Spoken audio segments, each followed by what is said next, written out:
Tengo 3 recuerdos de él, pero uno de ellos puede ser falso. El orden es arbitrario. En el primero está sentado en un sillón, completamente desnudo, sobre una toalla, mirando la televisión. No me presta atención. Creo que lo espío. El pene descansa entre una mata de pelo largo, y la cicatriz que le atraviesa el pelo es de un rosado oscuro. En el segundo, su mujer lo lleva de la mano a la habitación. También está desnudo. Me mira de reojo. Tiene el cabello bastante largo, incluso para la época, los años 70, y no le veo la cicatriz.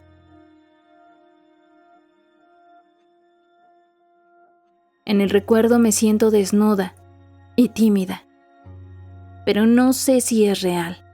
No tiene la misma naturalidad de los otros. Pude haberlo inventado, aunque reconozco esa sensación de timidez y vulnerabilidad que con frecuencia se repite en mis sueños. No sé si me tocó. La sensación que acompaña su recuerdo se parece al deseo, cuando, de ser ciertas mis sospechas, debería parecerse al horror. No le tengo miedo. Su rostro no me atormenta, aunque me esfuerce por provocar algo similar al trauma infantil y sus consecuencias en la vida adulta. Yo tenía 5 años cuando lo conocí. Él estaba muy enfermo. Lo habían operado del corazón y la cirugía había salido mal. Lo supe después, cuando dejé de visitar su casa. En realidad, la casa de mis amigas, sus hijas. Lo supe cuando él murió. No recuerdo cómo se llamaba y nunca me atreví a preguntárselo a mis padres. Un tiempo después de su muerte empecé a usar las uñas para marcarme el pecho, justo en la mitad, imitando su cicatriz. Lo hacía antes de dormir, desnuda, y levantaba la cabeza para ver el trazo de piel irritada, hasta que se desvanecía y el cuello me quedaba dolorido. Cuando hacía mucho calor me gustaba entrar a la pieza que mi mamá llamaba de soltera, porque era la más fresca de todas. Era la única que nadie ocupaba porque mamá la usaba como un depósito de libros y muebles viejos. Yo adoraba esa habitación.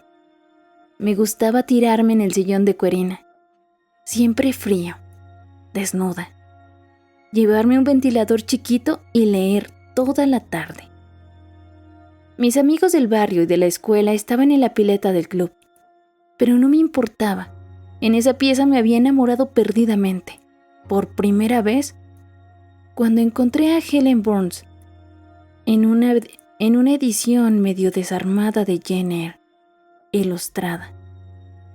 Odiaba esos dibujos, porque mostraban a Helen mucho más grande de lo que el libro decía, y porque por algún motivo la habían imaginado rubia, aunque en el libro nunca se mencionaba su color de cabello. Ella no era así. Yo lo sabía, porque durante todo ese verano la imaginé sobre el sillón que se había convertido en la cama del orfanato, la cama donde Helen, tísica y moribunda, tan hermosa, moría mientras yo la tomaba de la mano. Helen era un personaje menor en el libro. Jane, la protagonista, llegaba al espantoso colegio para señoritas de Ludwood y no podía hacerse amiga de nadie porque el director, el malvado Broxwood, la había avergonzado delante de todas sus compañeras. Pero a Helen no le importaba. Helen se hacía amiga de Jane. Estaba más allá de todo, porque estaba cerca de la muerte.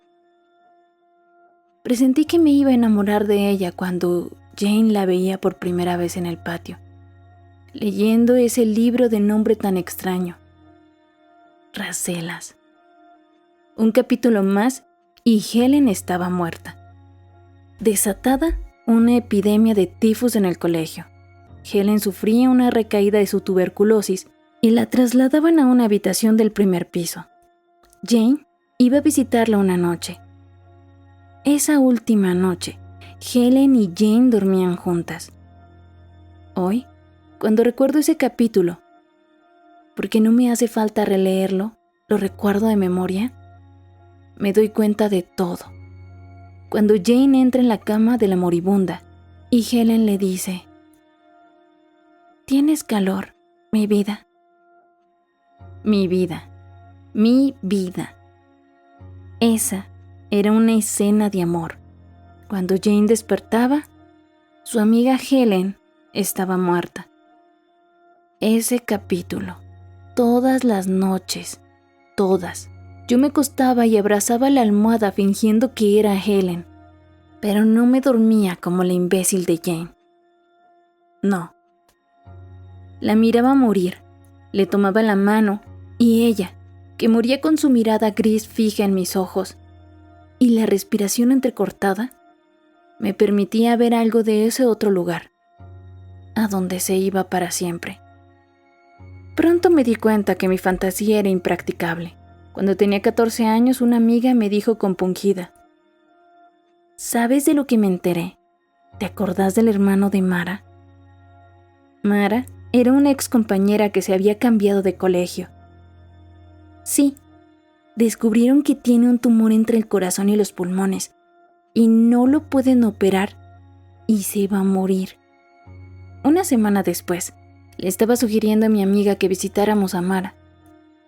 Quería conocer a su hermano moribundo, porque sospechaba que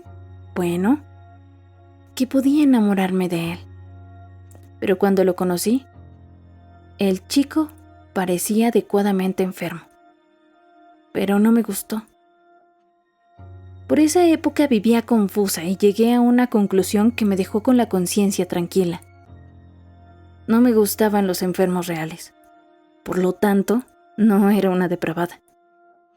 Pensar así no me salvó de la obsesión. Durante todo un año gasté el dinero que me daba mi mamá en carísimos libros de medicina, mientras mis amigos los gastaban en drogas. Nada me daba tanta felicidad como esos libros. Todos esos eufemismos de la muerte, todas esas palabras médicas hermosas que no significaban nada, esa jerga dura. Eso era pornografía. Para ese entonces tenía bastante claro qué me excitaba y qué no. Para ese entonces tenía bastante claro qué me excitaba y qué no. Y por eso había desarrollado un creciente tedio hacia las novelas victorianas, donde siempre aparecía algún enfermo, pero nunca se sabía muy bien de qué estaba muriendo. Los tísicos me tenían un poco harta. Una vez superado el brutal enamoramiento de Hipólito, el tuberculoso adolescente de El Idiota, que duró más de un año. Quería pornografía. Los enfermos como Helen, Tadzio, Hipólito eran erotismo, sugerencias, y siempre eran personajes secundarios. Hipólito era hermoso. Dostoyevsky se encargaba de poner en boca del príncipe Mishkin aquello de «tiene una cara muy bella», que me hacía temblar. Adolescente, definitivamente moribundo, y terco y vulnerable y malvado. Pero hablaba mucho y se desmayaba poco. Estaba cansado de que me describieran las palideces y los sudores y la tos. Quería más datos. Quería sexo explícito. Los libros eran ideales y además me ayudaron a especificar los fetiches. Pasaba de largo las enfermedades neurológicas. No me gustaban las convulsiones, ni los retrasos mentales, ni las parálisis, y ciertamente el sistema nervioso me aburría. Me tenía sin cuidado, curiosamente, toda la oncología. El cáncer me parecía sucio, sobrevalorado socialmente, un poco vulgar. La pobre señora tiene un tumor, decían las viejas, y también se le dice la papa. Y había demasiadas películas de cancerosos heroicos. Me gustaban los enfermos heroicos, pero no los que eran un ejemplo de vida. Y que sin gracia a la nefrología, estaba claro que la gente moría si sus riñones dejaban de funcionar. Pero a mí no me importaba, porque de por sí la palabra riñones me parecía espantosa, ni hablar de lo gastrointestinal, tan sucia. Estaba claro lo que me gustaba, dónde me detenía y, una vez descubierta la especialidad, me dediqué solo a eso. Me gustaban los enfermos pulmonares, reminiscencias de Helen, Hippolyte y todos los otros tísicos, con seguridad. Y los enfermos cardíacos. Esto tenía su costado vulgar, pero solo si eran ancianos, o después de los 50, cuando empezaban a intervenir espasmos como el colesterol. Si eran jóvenes, qué elegancia, porque por lo general no se notaba. Si eran hermosos, era una suerte de belleza arruinada, pero secreta. Todas las otras enfermedades solían tener un plazo. Esto era diferente. Podían morirse en cualquier momento. Una vez compré un CD en una librería médica, donde todos los empleados pensaban que era una estudiante. Me había encargado de hacérselo saber, precavida, que se llamaba Ruidos Cardíacos. Nada me había dado antes tanta felicidad. Supongo que a los hombres y mujeres normales les provoca escuchar gemir de placer al sexo que les guste. A mí me lo provoca escuchar el latir de esos corazones arruinados. Tanta variedad, tantos latidos diferentes, todos significando cosas distintas, todos hermosos. Las otras enfermedades no se escuchaban. Es más, muchas se olían, cosa que me desagradaba. Si salían con el MP3 player a andar en bicicleta, tenía que parar, porque me excitaba demasiado. Así que lo escuché de noche en casa. Y en esa época me preocupé porque no me interesaba el sexo real. Las pistas de audio con latidos de corazones lo suplían todo. Podía masturbarme con los auriculares puestos por horas, churreando entre las piernas, con el brazo contracturado de tanto frotar el clítoris inflamado hasta alcanzar el tamaño de una ova grandota. Decidí deshacerme de los latidos grabados después de un tiempo. Iba a volverme loca. Desde entonces, una de las primeras cosas que hacía con un hombre era apoyar mi cabeza sobre su pecho, para descubrir algún latido desordenado, o un soplo, irregularidad, tercer ruido, galope, u otra cosa. Siempre me preguntaba cuándo aparecería alguien que fuera una combinación insuperable de elementos. Ahora recuerdo ese anhelo y sonrío amargamente. Puedo precisar el momento en que perdí el control. Después de años de búsqueda estéril, encontré un sitio de internet donde otros fetichistas de los latidos cardíacos compartían sus corazones. Lo hacían en vivo, en chats, pero también tenían un amplio archivo de sonido que podía bajarse, deliciosamente clasificado en latidos normales, anormales. Durante el ejercicio, soplos, forzados. Yo jamás intervenía en las charlas, solo copiaba esos sonidos y me acostaba a escucharlos. Un ritmo acelerado, regular, de pronto un latido adelantado, otro retrasado, extrasístoles o contracciones ventriculares.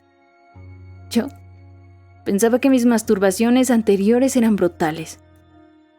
No tenía idea. Nada sabía de los límites de la calentura.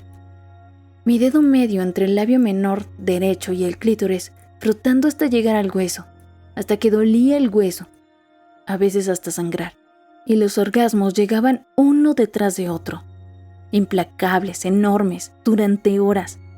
Las sábanas húmedas, la transpiración chorreando entre los pechos, la piel erizada y sentir el clítoris hinchado, glorioso, y las contracciones de la vagina y el útero. Taticardias supraventriculares, el hermoso soplo de la esternosis aórtica, los latidos desordenados, provocados por hiperventilaciones o maniobras de Valsalva, cosas a las que solo se atrevían los valientes. A veces un corazón escondido latiendo apenas audible y enloquecido detrás de las costillas. Un sonido que se lograba conteniendo la respiración. Y cuando al fin llegaba el oxígeno de vuelta, ese corazón se sacudía como si viviera dentro de una lata de tomates, desconcertado, a veces demasiado lento, como si estuviera a punto de detenerse. Yo no atendía el teléfono. Llegaba tarde a todas partes. Solo paraba cuando el dolor de la vulva irritada, lastimada a veces, me quitaba el placer. A oscuras con los auriculares y los corazones, esa era mi vida. Nunca más sexo con personas. ¿Para qué? Hasta que aislé uno de los corazones. Su latido no fallaba jamás. Lo distinguí a la perfección, aún sin conocer al autor, que llevaba el nombre de HCM1. Las grabaciones eran siempre muy claras, y los latidos siempre distintos y peligrosos. En fibrilación auricular, en taticardias larguísimas, en ritmo de galope. Era un varón. Se escuchaba su respiración a veces y vestigios de su voz. Cuando descubrí un archivo en el que gemía porque, decía el texto que acompañaba la pista, había sentido un dolor en el pecho durante la sesión, me decidí a entrar al chat para conocerlo. Fue esquivo durante un tiempo demasiado largo para mí, pero supongo que objetivamente corto. Al mes del primer contacto accedió a visitarme. Extraño. Vivíamos en la misma ciudad. Estadísticamente improbable, cuando no imposible, porque nuestro encuentro se había producido en una comunidad internacional de fetichistas. Decidimos no darle importancia, no caer en mensajes del destino o teorías similares.